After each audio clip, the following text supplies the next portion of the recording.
여러분 안녕하십니까? NBS 투데이입니다. 올해 초 정부가 외국인 근로자 숙소 기준을 대폭 강화했죠.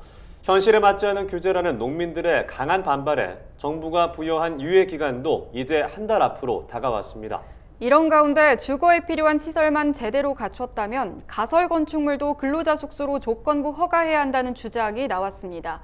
외국인 근로자의 주거 보장과 농업 농촌의 현실을 조화시키기 위한 후속 대책이 뒷받침돼야 한다는 지적입니다. 손현진 기자입니다.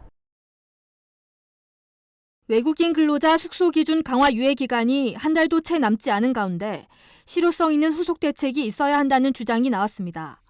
앞서 정부는 지난 1월 농업 외국인 근로자 주거 환경 개선 정책을 발표했습니다.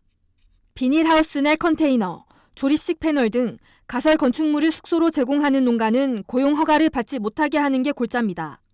농민들은 사실상 숙소를 새로 지어야 고용 허가를 받을 수 있게 된다며 현실을 고려하지 않은 밀어붙이기식 행정이라고 반발해왔습니다. 그러자 정부는 숙소 개선을 전제로 오는 9월 1일까지 6개월간의 이행기간을 부여했습니다.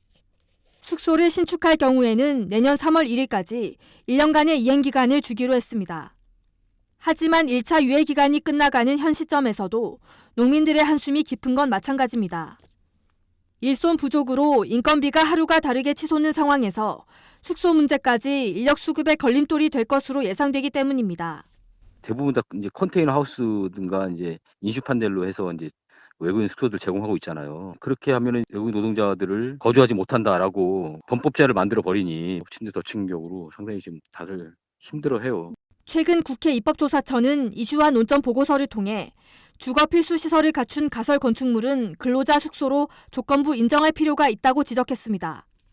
시설 구비와 대지위 고정 여부 등을 조사해 건강과 안전에 직결되는 기준은 엄격히 지키도록 하되 그 밖의 기준에 대해서는 융통성을 발휘해야 한다는 겁니다.